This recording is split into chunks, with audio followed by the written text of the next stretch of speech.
बिस्मिल्लाहिर्रहमानिर्रहीम। आज हम डिस्कस करेंगे पाइथागोरस थ्योरम। लेकिन पाइथागोरस थ्योरम को डिस्कस करने से पहले हम सबसे पहले राइट एंगल ट्रायंगल को डिस्कस करेंगे।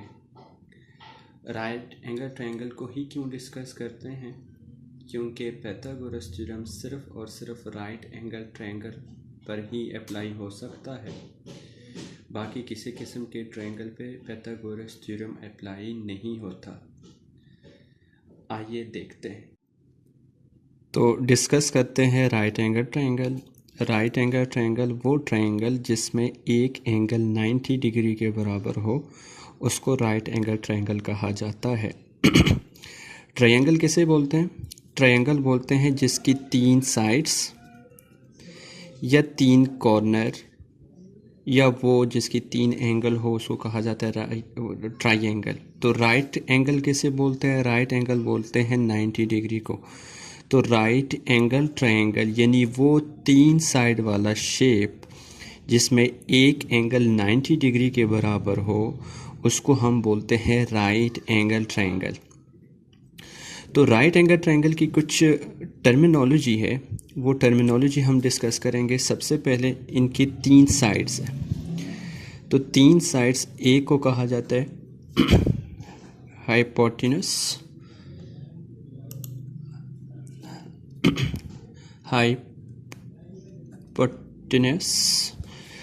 एक है परपेंडिकुलर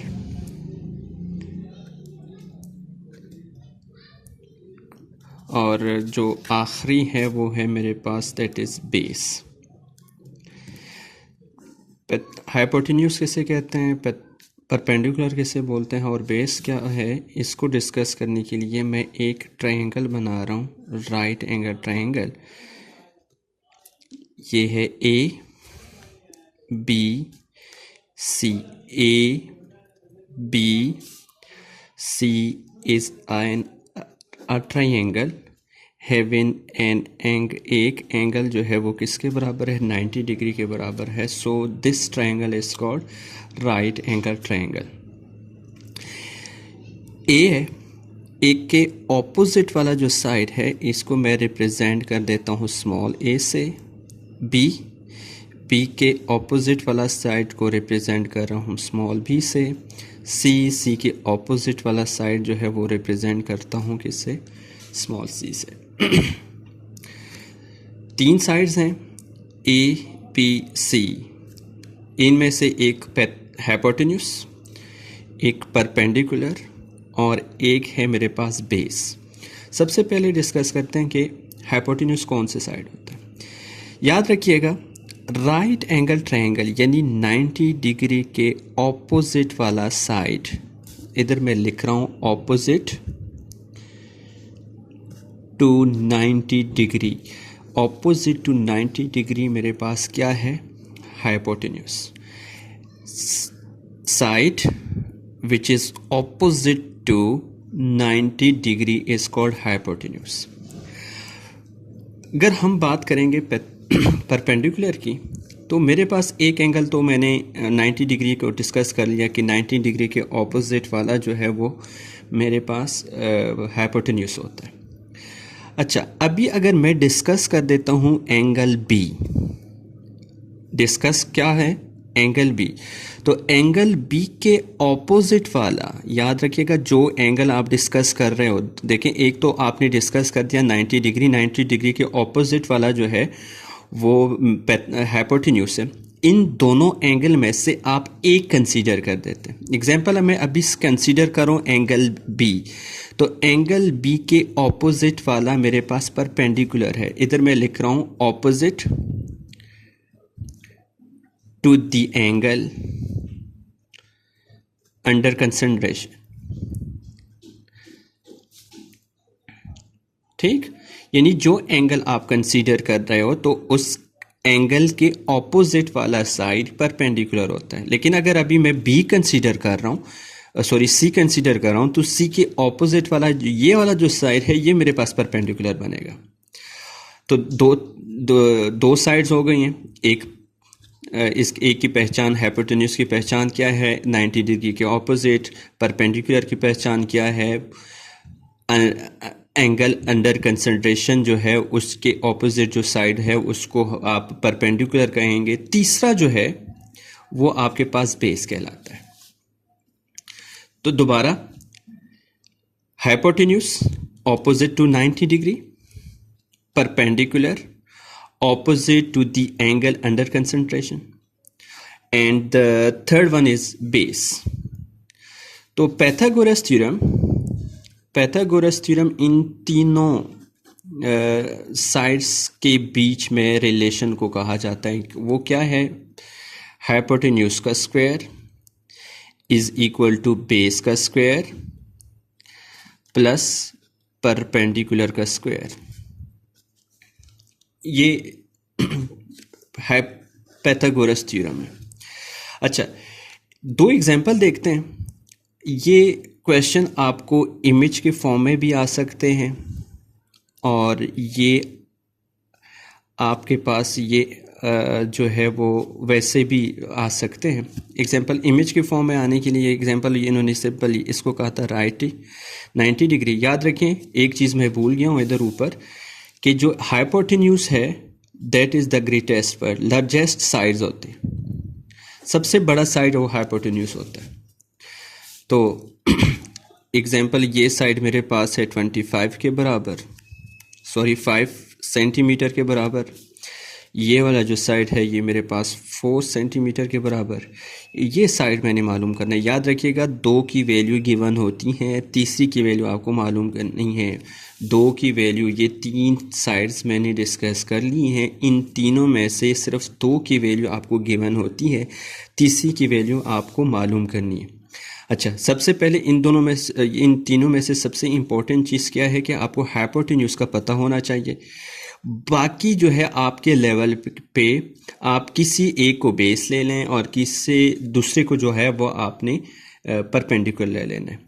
तो फार्मूला लगा रहा हूँ ये इसको सॉल्व करने के लिए, हाइपोटेन्यूज का square is equal to base का स्क्वायर प्लस परपेंडिकुलर का स्क्वायर। हाइपोटेन्यूज, सबसे पहले इसमें हाइपोटेन्यूज कौन सा है, angle opposite to 90 degree is hypotenuse. Hypotenuse की जगह पे मैंने लिखा 5 सेंटीमीटर, ऊपर स्क्वायर भी है तो इसलिए इधर स्क्वायर भी लगा रहा हूँ। अभी मैंने बात की कि चूंकि इधर एंगल नहीं गिवन कि कौन से एंगल आपने कंसीडर करना है, इसलिए बेस और परपेंडिकुलर आप अपनी मर्जी से ले लें। और जो सामने वाला अक्सर होता है, जो ये इसको हम बेस कंसीडर करते हैं, लेकिन लाजमी नहीं है कि आप सिंपल यही कंसीडर करते हो। तो मैं कंसीडर कर रहा हूँ इधर इसको परपेंडिकुलर 4 सेंटीमीटर को मैं कंसीडर करूँ परपेंडिकुलर। बेस की जगह पे मैं ले रहा हूँ दैट इज एक्स। एक्स क्यों लिया, इधर सपोज इधर लिख रहा हूँ base is equal to x. 25 का स्क्वायर, 5 का स्क्वायर क्या बनता है 25 सेंटीमीटर। चूँकि ये स्क्वायर 5 पे भी है सेंटीमीटर पे भी है, इसलिए सेंटीमीटर का स्क्वायर भी ले रहा हूँ। और इज इक्वल टू एक्स का स्क्वायर प्लस ये क्या बनेगा 16 स्क्वायर। 4 का स्क्वायर 16 बनता, सेंटीमीटर सेंटीमीटर का स्क्वायर ही बनता है। मुझे x की वैल्यू मालूम करनी है क्योंकि इसकी वैल्यू मालूम करनी है। ये चीज़ इधर प्लस हो रहा है, इस साइड पे आकर ये क्या हो जाएगा माइनस, तो आएगा 25 माइनस 16 सेंटीमीटर स्क्वायर, दोनों का मैं साथ नहीं अलग लिख रहा हूँ, इज इक्वल टू एक्स का स्क्वायर। तो ये दोनों अगर सॉल्व कर दें तो क्या बनेगा 25 minus 16 is equal to 25 minus 16 is equal to 9 centimetre square is equal to x का स्क्वायर। तो मुझे एक्स चाहिए, स्क्वायर नहीं चाहिए, दोनों साइड पे अंडर रूट ले लें। तो 9 centimetre square is equal to x का स्क्वायर, अंडर रूट इधर भी ले लें, अंडर रूट इधर भी ले लें, ये दोनों कैंसिल हो जाएंगे अंडर रूट और स्क्वायर। तो x इज इक्वल टू ये अंडर रूट 9 पे भी है, 9 अंडर रूट क्या बनता है 3 सेंटीमीटर का स्क्वायर का अंडर रूट सेंटीमीटर। तो मेरे पास ये वाला साइड जो है ये किसके बराबर बना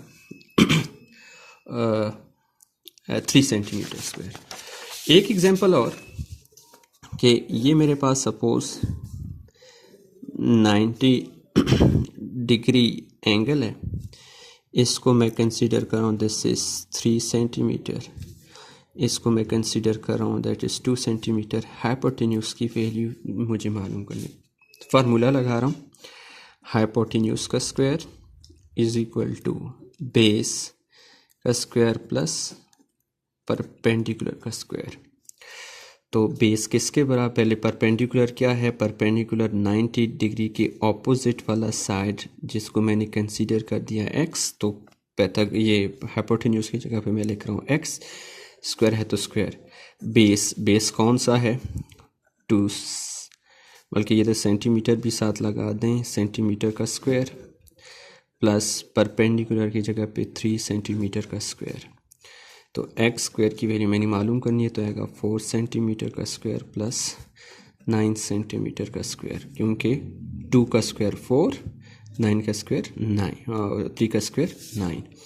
इन दोनों को सॉल्व करोगे तो क्या बनेगा 13 centimetre square is equal to x. मुझे एक्स की वैल्यू चाहिए, स्क्वायर की नहीं चाहिए, तो taking under root on both side, तो बोथ साइड पे अंडर रूट ले लें, तो ये एक्स स्क्वायर इधर भी अंडर रूट लिया, 13 सेंटीमीटर स्क्वायर इधर भी अंडर रूट लिया, ये और ये कैंसिल, तो x is equal to under root 13 centimetre, क्योंकि ये अंडर रूट 13 के ऊपर भी है, ये सेंटीमीटर स्क्वायर के ऊपर भी है। 13 का अंडर रूट मैंने 13 अंडर रूट ही लिखा, सेंटीमीटर स्क्वायर वो स्क्वायर रूट कैंसिल हो जाएंगे, तो मेरे पास आंसर क्या बना, सेंटीमीटर।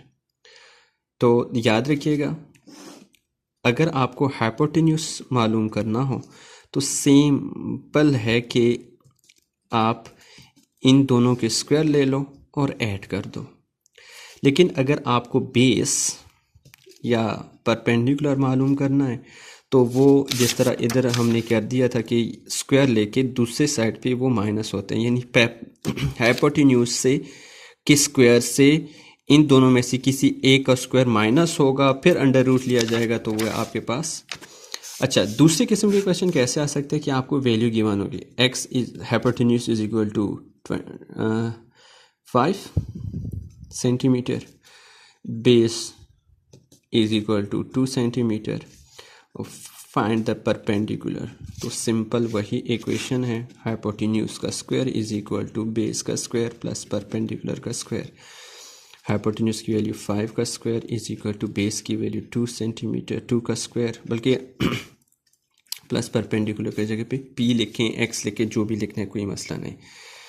25 इज इक्वल टू 2 का स्क्वायर 4 प्लस p, ये इस साइड पे आएगा तो 25 minus 4 is equal to p, और तो क्या बनेगा, तो